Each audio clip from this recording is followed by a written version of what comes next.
Ladies and gentlemen, have you ever wondered why the kindest souls often walk alone? Why those with hearts so open, so pure, seem to find themselves isolated in a world teeming with people? Today we embark on a journey to uncover a truth that may resonate deeply within you, a truth about kindness, solitude, and the silent strength that lies within those who dare to be truly good in a world that sometimes feels overwhelmingly indifferent. Stay with me until the end, because what you'll discover isn't just why nice people often end up alone, but how this solitude becomes their greatest power. Kindness is a language of its own, one that transcends words, gestures, and even time itself. It is subtle, often overlooked, and tragically, frequently misunderstood. Imagine for a moment a person who moves through life with a quiet grace, always seeking to help, to mend, to uplift. They are the ones who hold the door open for strangers, who offer a listening ear when the world turns away, who choose forgiveness when anger would be so much easier. And yet, how often do we see them? Not truly see them, but understand them for who they are. Nice people, kind people are sometimes mistaken. Mistaken for being weak, for lacking backbone, for being so pliable that they might bend to anyone's will. But isn't it curious? This assumption, this flawed perception, says more about the beholder than the one being judged. Weakness? Weakness is easy. It is giving in to bitterness, to pettiness, to the urge to hurt others because you yourself have been hurt. But kindness? Kindness takes strength, immeasurable strength, to extend a hand even when your own is trembling. Picture someone who always gives without expecting anything in return. They smile even when their heart is heavy. They carry burdens that are not theirs to bear because they can't stand to see another soul struggling. And yet, rather than being celebrated, they are often overlooked, even used. The world, for all its talk of admiration for goodness, has a way of stepping past those who embody it. And so these kind souls often find themselves on the fringes, solitary, unacknowledged, and misunderstood. Pause with me, if you will. Feel that ache in your chest, that recognition of injustice. These are the moments when we must ask ourselves why. Why is it that kindness, this beautiful, noble quality, is so often mistaken for a flaw? Perhaps it is because the world doesn't quite know what to do with purity. Perhaps it is because, in a society obsessed with power and dominance, kindness is a mirror that reflects what so many wish to avoid seeing, their own lack of it. Nice people are not weak, no, they are resilient in ways most cannot comprehend. To be kind in a world that can be so unkind is to stand against the tide. It is to walk into the storm, not with arrogance, not with anger, but with a quiet resolve to remain gentle, no matter how fierce the winds may blow. And oh, how those winds blow. A kind person may offer their heart, their time, their energy, only to be met with indifference or worse, exploitation.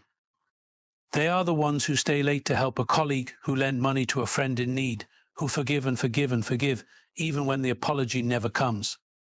They do it not because they are naive, but because they believe in people, in goodness, in the possibility of a better world. But belief, as noble as it is, does not shield them from pain. Now, imagine the weight they carry. A weight that grows with every disappointment, every betrayal, every moment when their kindness is met not with gratitude but with disregard. And yet, they do not harden. Isn't that remarkable? They do not let the cruelty of the world extinguish the light within them. But the world, in its rush, often fails to notice this light, and so they walk alone. Let us not confuse their solitude with emptiness. Nice people, kind people are not alone because they are unworthy of connection. They are alone because their depth, their sincerity, often intimidates those who live on the surface. To stand in the presence of such authenticity is to confront your own lack of it, and not everyone is prepared for that. Can you feel it? That deep well of emotion, that quiet strength that lies beneath the surface of a kind person's exterior? It is a strength that whispers rather than shouts, a strength that says, I will keep giving, even if the world takes. I will keep loving, even if I am not loved in return. Pause again. Breathe. Let these words sink in. Because this is where the heart of the misunderstanding lies, in the assumption that kindness is a transaction, that it exists only when reciprocated. But true kindness, the kind that lives in nice people, is not a trade. It is a gift, freely given, not because of who the receiver is, but because of who the giver chooses to be.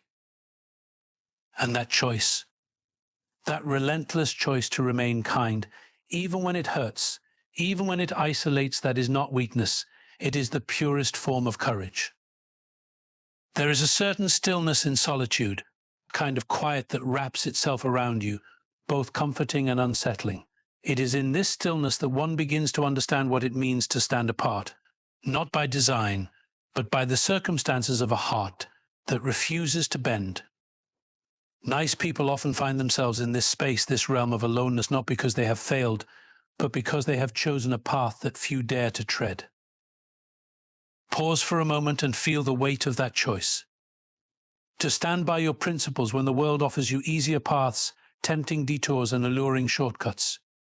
To remain steadfast, even as others mock your conviction or abandon you for being too idealistic, too gentle, too good. There is a quiet strength in such solitude, though it does not feel like strength at first. No, at first it feels like loss. When you are kind, truly kind, you make yourself vulnerable. You open your heart in ways that invite both beauty and pain. And when the pain comes, and it does come, you begin to question. Not the kindness itself, but the world that cannot seem to understand it. You wonder why your compassion feels like a burden, why your care is met with indifference or even hostility. You wonder why the very traits that make you human leave you standing alone in a crowd. But solitude, my friends, is not the same as loneliness. Oh, it may begin that way, with an ache so profound it feels as if it might swallow you whole. But solitude, when embraced, becomes something else entirely. It becomes a sanctuary, a space where you can breathe, think, and rediscover who you are when the noise of the world has faded. Imagine a person who has spent their life giving, offering pieces of themselves to anyone in need. They have been the shoulder to cry on, the hand to hold, the voice of reason in moments of chaos. And yet, when they turn around, they find themselves alone. At first, it feels like betrayal, a cold, sharp realization that all they have given seems to have evaporated into thin air. But then, in the stillness of that solitude, something extraordinary happens. The person begins to see themselves not as the world sees them, not as the world has used them, but as they truly are. And what they find is not weakness, but resilience. A resilience born not from the absence of pain, but from the ability to endure it without losing the essence of who they are.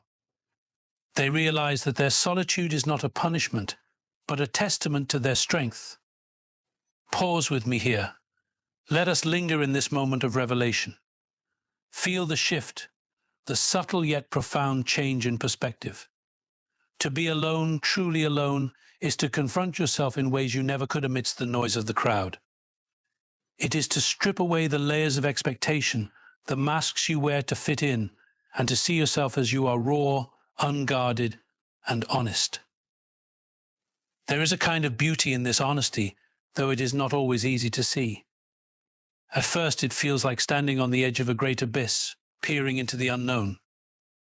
But then, slowly you begin to notice the light. Not a bright, glaring light, but a soft, steady glow that comes from within. It is the light of your own truth, your own unwavering commitment to being the person you are meant to be, even when the world cannot or will not understand you. This is the strength of solitude. It strips away the illusions, the distractions, the superficial connections that so often clutter our lives. It forces you to confront the very core of your being, to ask the questions that truly matter. Who am I? What do I stand for? What kind of life do I want to lead? Nice people, those who find themselves alone because of their kindness, are often the ones who answer these questions with courage and clarity. They choose solitude over compromise, integrity over convenience. And while the world may see their aloneness as a sign of weakness, it is, in truth, a mark of their unyielding strength. In solitude, they find the space to heal, to reflect, and to grow. They discover that their kindness, far from being a liability, is their greatest asset. They learn that they do not need the validation of others to know their worth, for their worth comes from within. Feel that for a moment. That quiet assurance, that deep, unshakable knowledge that you are enough. This is the gift of solitude. It is not easy, and it is not without its challenges. But for those who embrace it, it becomes a source of power, a power that no one can take away. And so the nice person, once burdened by their aloneness, begins to see it differently. Not as a void, but as a space to fill with their own light, their own strength, their own truth. They walk alone, yes, but they walk with purpose, with dignity, and with the quiet confidence of one who knows who they are. Trust is a fragile thing, isn't it? It is so easily given, often in moments of vulnerability, and yet once broken, it feels nearly impossible to repair. Nice people, those rare souls who lead with kindness, often trust too much. Not because they are naive, no, not at all. They trust because they believe. They believe in the goodness of people, in the power of connection, and in the idea that deep down we are all capable of doing what is right. But oh, how that belief is tested. Time and again it is met with betrayal, with disappointment, with the cold realization that not everyone values trust as they do. Imagine for a moment what that feels like. To extend your hand in goodwill, only to have it slapped away.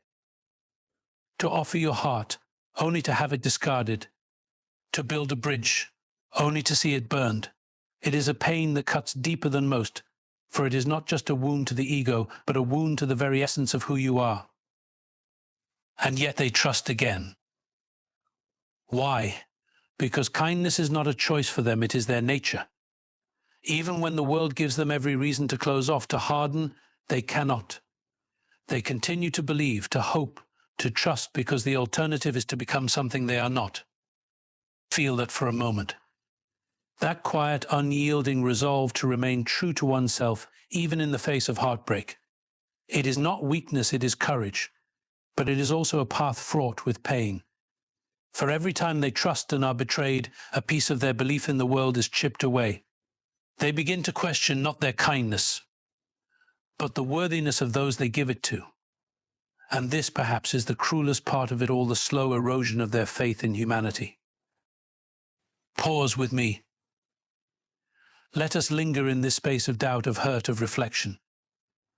Nice people often find themselves here in this liminal space between belief and disillusionment. They ask themselves, was I wrong to trust?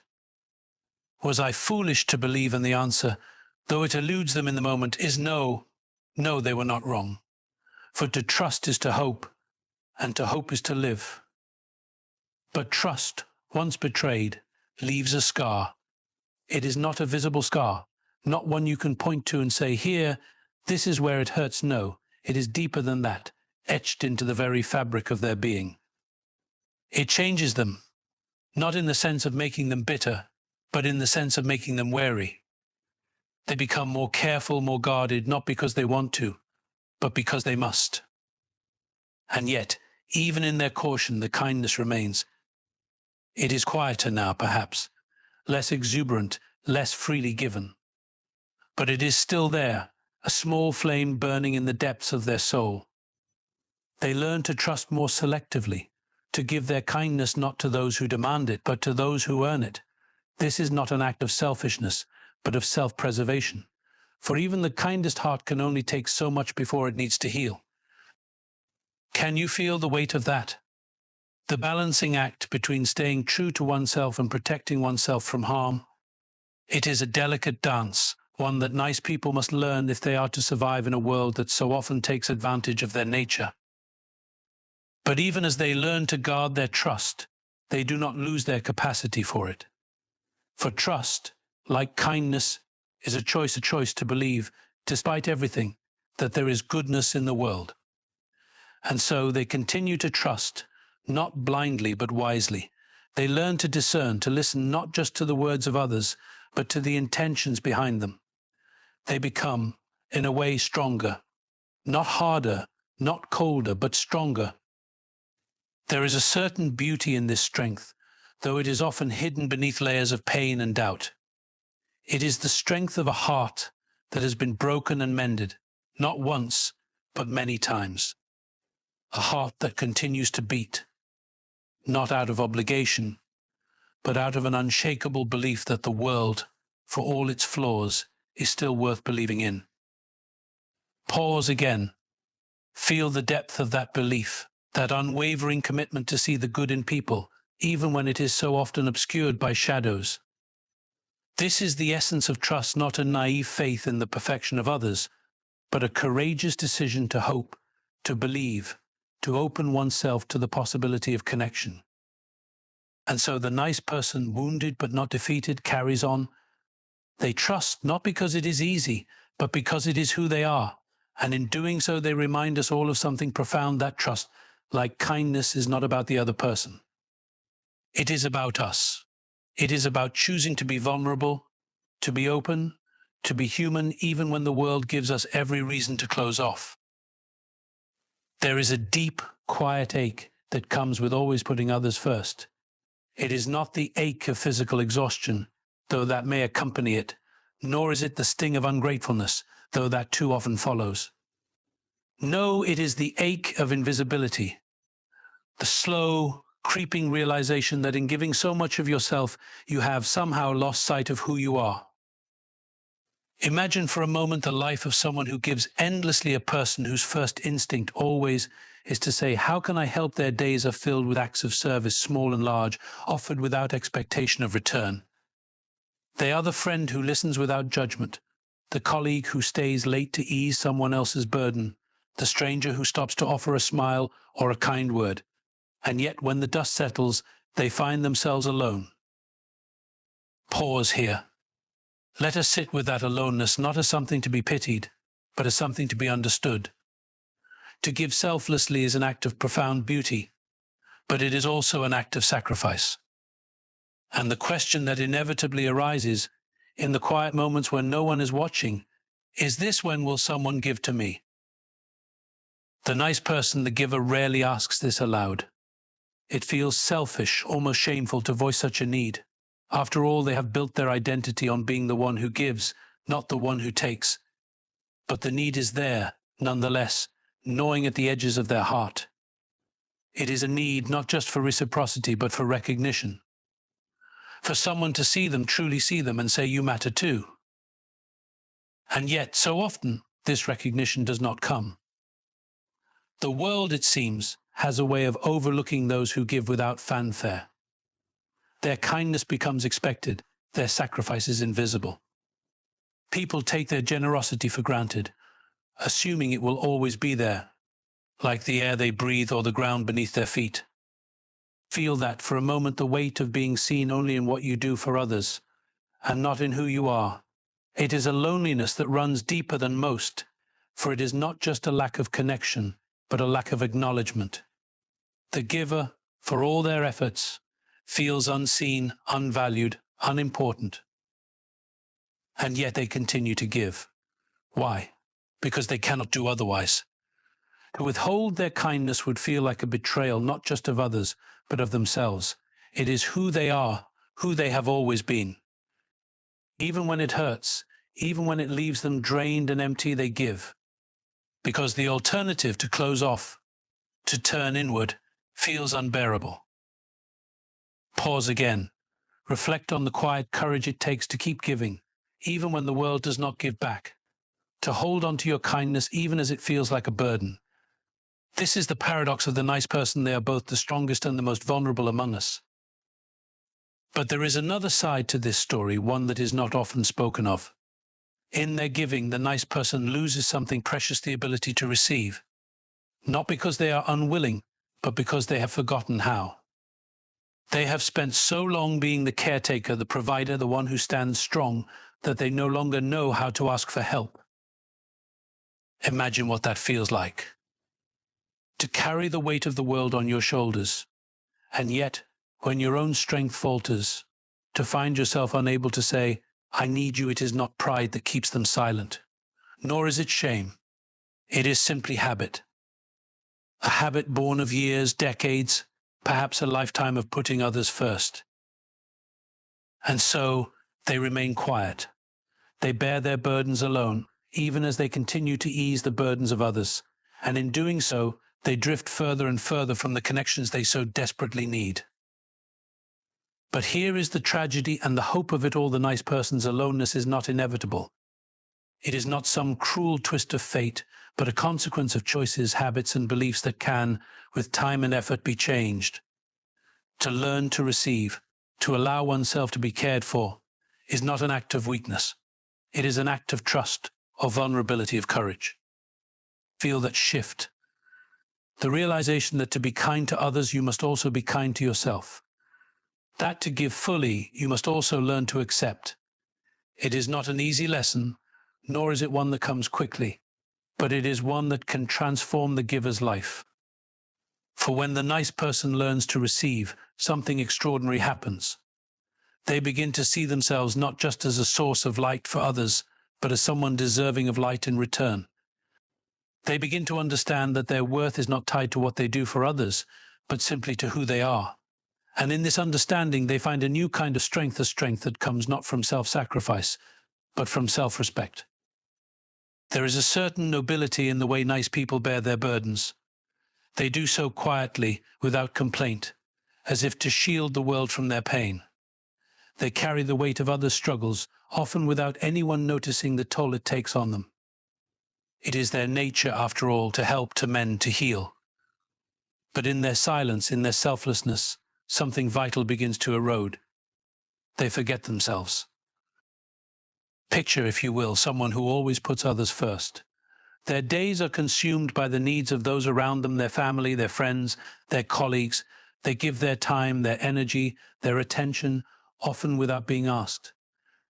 They are the ones who notice the small details, who remember the unspoken needs, who anticipate what others might not even realize they require. And yet, in the midst of all this giving, where are they? Pause here. Think about that question. Where are they? In the story of their life, they are not the protagonist, but the supporting character. Their own dreams, their own desires, their own voices drowned out by the noise of everyone else's lives. They have become so accustomed to taking care of others that they have forgotten how to take care of themselves. There is a sadness in this, a quiet tragedy.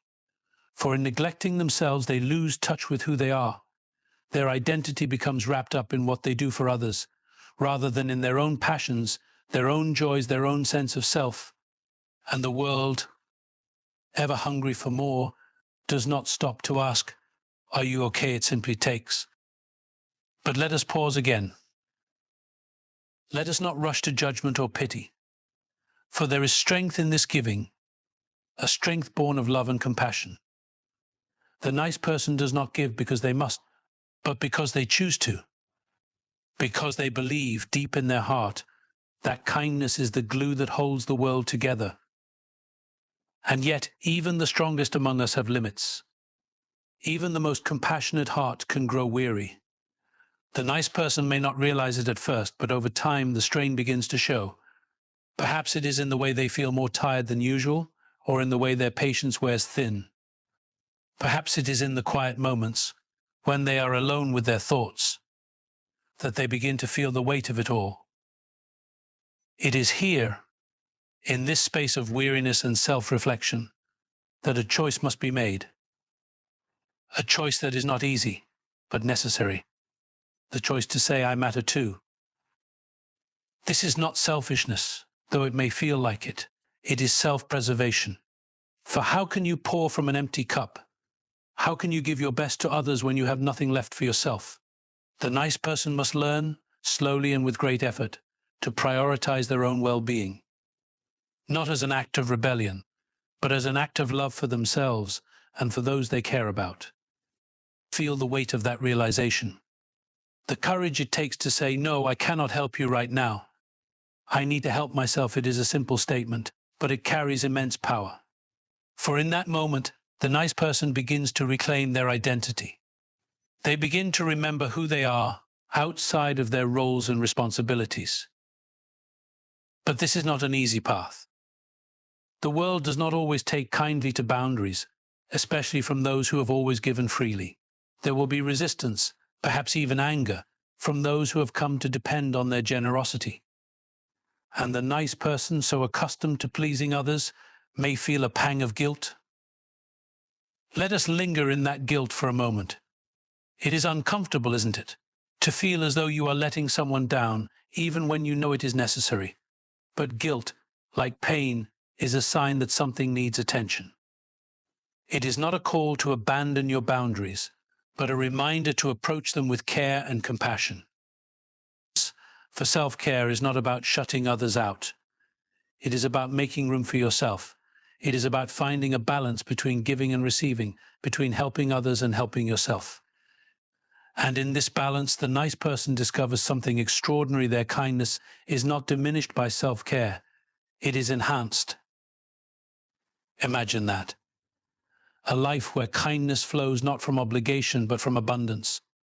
Where the nice person can give freely, not because they must, but because they want to. Where their own needs are met and their own heart is full. This is the gift of self-care, not just to the nice person, but to everyone around them. For when they are at their best, they can offer their best. They can give without resentment, love without exhaustion, and connect without losing themselves. And so the nice person begins to heal. Slowly, tentatively, they learn to put themselves first, not always, but enough. Enough to keep their light burning bright. Enough to remind themselves that they too are worthy of care, of love, of joy. Human beings are creatures of connection. We are drawn to others by an invisible thread, a force that whispers of shared experiences, mutual understanding, and the simple need to be seen. Yet for nice people, those who give so freely, so selflessly, this thread often feels frayed. They stand on the edges of their own lives, giving to others, while yearning, often silently, for someone to pull them into the circle. Imagine the life of someone whose very nature is rooted in kindness. They walk through the world offering pieces of themselves, a helping hand here, a kind word there, small acts of generosity that ripple outward in ways they may never see. They are the ones you call in the middle of the night when your world feels like it's falling apart. The ones who show up when no one else does. And yet, when the tides shift, when the nice person feels the pull of loneliness or their own need for support, they are often met with silence. Not because others don't care, but because the nice person has, over time, built a wall around their vulnerabilities.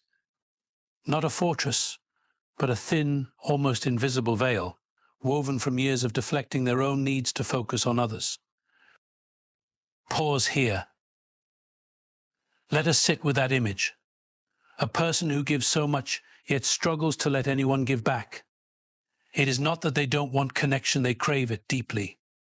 But their kindness, their relentless focus on others, creates a paradox. They are surrounded by people who adore them, who admire them, yet they often feel profoundly alone. Why is this? Why does kindness sometimes create distance rather than closeness? It is not an easy question to answer, for the reasons are as varied as the people who live this reality. But one truth stands out: vulnerability is the bridge to connection, and the nice person, in their effort to protect others, often forgets how to walk that bridge themselves. Picture this. A friend is in need, and the nice person steps in without hesitation.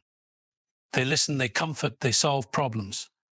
But when the roles are reversed, when the nice person finds themselves struggling, they hesitate. They tell themselves, I don't want to be a burden, or my problems aren't as important, and so they retreat into themselves, their pain hidden behind a smile, their loneliness masked by the very kindness that defines them. Feel the weight of that retreat. It is not a dramatic withdrawal, but a quiet, almost imperceptible step back. A habit formed over years of believing that their role is to give, not to receive.